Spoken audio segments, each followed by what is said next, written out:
vos smartphones et vos écrans d'ordinateur et vous regardez au cœur de Jerry le nouveau programme et le premier grand rendez-vous sportif de la journée.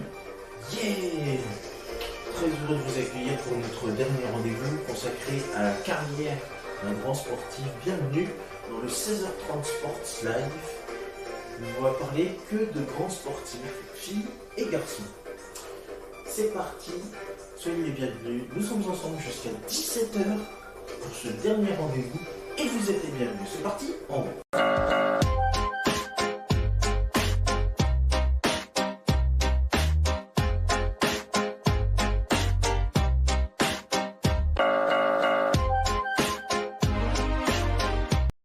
Nous allons parler d'un autre skieur cette fois-ci, alors je vous laisse prendre note, une feuille, un stylo ou un ordinateur ou rien du tout, les mains dans les poches.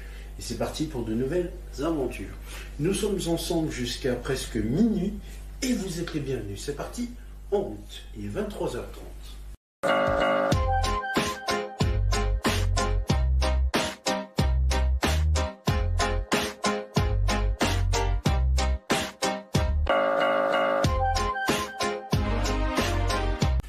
Madame, monsieur, mes petits poussins, mes petits poulets, bonsoir, bienvenue à vous pour ce nouveau numéro du 23h30 Sports Life. Nous allons parler ce soir d'un autre skieur, on a parlé déjà de Vincent Defrane, nous avons parlé également de Jason Lamy-Chapuis, nous avons également parlé de Jean-Claude Killy, et cette fois-ci nous allons parler de notre ami Luc Alphand, qui est né le 6 août 1965 à Briançon, dans les Hautes-Alpes, dans la région Provence-Alpes-Côte d'Azur.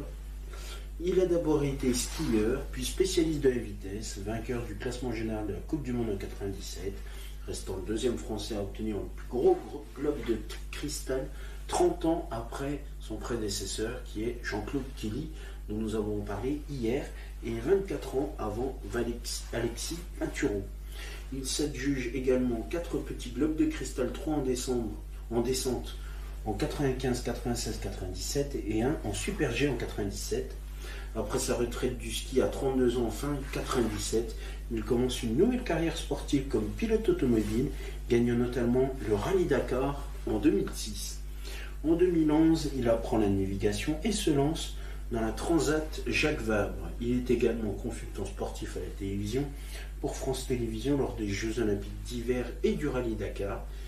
Et il devient le 4e membre de l'équipe animateur de Top Gear en France. C'était en 2021, aux côtés de Philippe Lelouch, Bruce Joigny et Le Tone. Et voilà. Alors, Aimé et Josiane, donc c'est les parents de Luc, étaient moniteurs de ski l'hiver à Serre-Chevalier, guide et gardien de refuge l'été. Luc est le cousin issu de Germain du champion de ski Jules Melchion. Après avoir remporté le championnat du monde junior en descente en 83, il fait ses débuts en Coupe du monde de ski alpin en 84. Il est l'un des membres de l'équipe des Top Gun, formé et entraîné par Serge Guillaume en marge des infrastructures de la Fédération française de ski de 87 à 91 avec Franck Picard, Jean-Luc Crétier et Denis Ray. Cependant très souvent blessé, il faudra qu'il attende le 14 janvier 1995 pour fêter sa première victoire. C'est en fait une double victoire car il remporte les 2 descentes qui se déroulent coup sur coup sur la célèbre piste de la Strafe à Kitzbühel, sur un tracé toutefois amputé de quelques difficultés. À partir de ces 2 succès initiaux et durant les 2 saisons qui suivent, il domine les épreuves de vitesse, descente, Super G, de la Coupe du Monde, s'imposant sur la plupart des grandes pistes du circuit. Il remporte le globe de cristal du classement de la Coupe du Monde de descente 3 années de suite et enlève au passage sa seule médaille dans un championnat du monde sur les pentes de la station de Sierra Nevada en Andalousie en février 1996 où il se classe 3e de la descente. En 1997 sera la grande année de sa carrière de skieur puisqu'il réussit à remporter le gros globe de cristal, le classement général de la Coupe du Monde, toutes disciplines confondues, en ne concourant que dans les 2 épreuves de vitesse. Il lui aura par conséquent fallu s'imposer 4 fois en descente et 2 fois en Super G et ne pas quitter les podiums durant tout l'hiver pour devancer les skieurs polyvalents capables de marquer des points dans toutes les disciplines, c'est-à-dire disputant également à l'inverse du champion de Serge Chevalier, le slalom, le géant et le combiné. L'exploit consistant à remporter le gros globe en ne disputant que les 2 épreuves de vitesse reste unique dans l'histoire de la Coupe du monde du ski alpin. Durant toute sa longue carrière de skieur alpin, il a été sponsorisé et équipé par l'équipementier autrichien Atomic. Il ne connaît qu'un seul échec durant cet hiver couronné de succès, le 8 février, une faute de carré, mais rapidement un terme à sa descente sur la piste Banchetta lors des championnats du monde de Sestriere, où il s'est lancé en grand favori. Et à l'issue de cette saison 97, sacré champion du monde, sacré champion des champions français, par le journal de l'équipe en fin d'année, il annonce qu'il met un terme à sa carrière de skieur à 32 ans, avec un bilan en Coupe du Monde de 12 victoires, dont 10 en descente. Quelques mois plus tard, c'est en commentateur dans la cabine de France Télévisions à Akuba qu'il assiste à la victoire de son ancien coéquipier Jean-Luc Crétier dans la descente des Jeux Olympiques de Nagano le 13 février 1998. Une piste noire dans sa station de Serge Chevalier est alors nommée en son honneur. Après le ski, il commence une carrière de pilote automobile. Le 29 janvier 1995, une épreuve de ski annulée lui permet de répondre à l'invitation de son ami Max Mammers, créateur du trophée Andros. Il gagne sa première course auto réservée aux personnalités sur la glace de Serge Chevalier. Après quelques années, il s'illustre sur le rallye Dakar, progressant au fur et à mesure à ses participations jusqu'à atteindre la 2e place en 2005, puis la victoire en 2006 et à nouveau une 2e place en 2007. De 2001 à 2008, il participe aussi aux 24 heures du Mans, réussissant sa meilleure performance en 2006 avec une 7e place au classement général.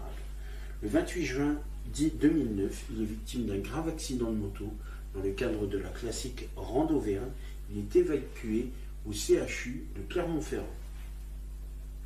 Il a participé à plusieurs rallyes Dakar, premier dans la catégorie T1 sur un Mitsubishi Pajero en 1999, le rallye Dakar en 2000 et 2001 sur Buggy Schlesser, 7e et 1er moteur diesel en 2002, 9e et 1er moteur diesel en 2003, 4e et 1er moteur diesel en 2004 sur BMW X5, 2e de l'édition 2005 derrière son coéquipier Stéphane Peterhansel, avec comme copilote Gilles Picard, vainqueur en 2006 sur Mitsubishi, avec comme copilote Gilles Picard, et 2e de l'édition 2007, avec comme copilote Gilles Picard, derrière son coéquipier Stéphane Peterhansel.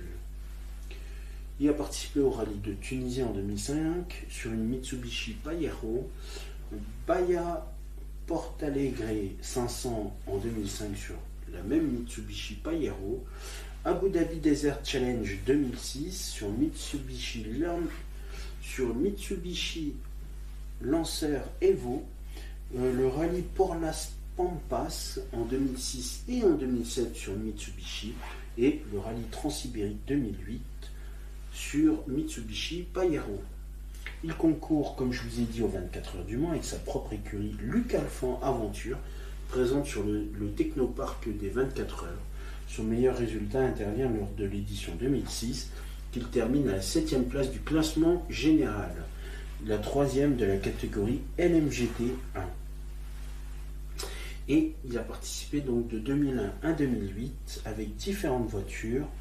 En 2001, 2002 et 2004-2005, c'était sur une Porsche 900 GT3 RS. En 2003, c'était sur une Ferrari 550 GTS Maranello. Et de 2006 à 2008, c'était sur une Chevrolet Corvette C5R pour 2006 et C6R en 2007-2008. Il a été vainqueur de la Coupe du Monde T1 marathon en 99, champion de France catégorie GT3 2000 et chevalier de la Légion d'honneur en 1997. Et en 2011, Luc Alphand se lance dans la course au large. Pour cela, il est épaulé par le navigateur confirmé Marc Tiercelin au sein du projet Les filières du talent DCNS. Ils participent ensemble à la Transat Jacques Vabre en 2011 sur le monocoque de 60 pieds DCNS 1000 qu'ils doivent abandonner au 5e jour de course. Il fait partie de l'équipe l'Hydroptère qui doit s'attaquer au record Los Angeles-Hawaï. Depuis novembre 2012, DCNS ne sponsorise plus l'Hydroptère et Luc s'est retiré de ce projet. Luc Alphand a été choisi pour devenir le parrain de l'équipe de voltige de l'armée de l'air. Il a ainsi volé avec le capitaine Renaud Ekal, champion du monde en 2010, et rencontre régulièrement les pilotes et les mécaniciens, notamment lors du Free Flight World Masters de Blue Ciel Air Show, lors du meeting aérien de Sainte-Maxime. Il a été élu champion des champions français par l'équipe en 97 et il a une piste nord qui porte son nom. Et voilà, vous en savez plus sur Luc Alphand et j'en suis ravi. Voilà.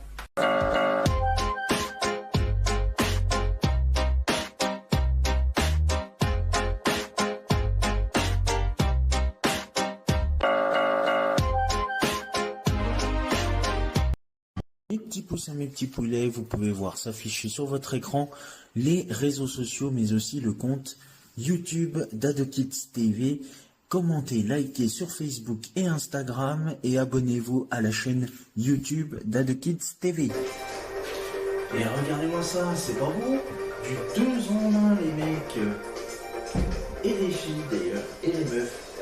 Et oui, la tenue de sport est là, avec ma magnifique bandeau, et là mes lunettes et ma tenue de scientifique. Oui, c'est la fin de ce Au cœur de Jerry. Merci à vous de votre fidélité et de nous avoir suivis. Prochain rendez-vous demain pour de nouvelles aventures. Et tout de suite, je vous attends avec ma tenue de luxe pour le monde de Jerry. Et oui, il y a une suite, c'est le 17-20 et c'est dans quelques instants. Alors à demain pour les grands sportifs et à tout de suite pour les grands scientifiques avec une nouvelle tranche horaire et des nouveaux rendez-vous. Merci, salut.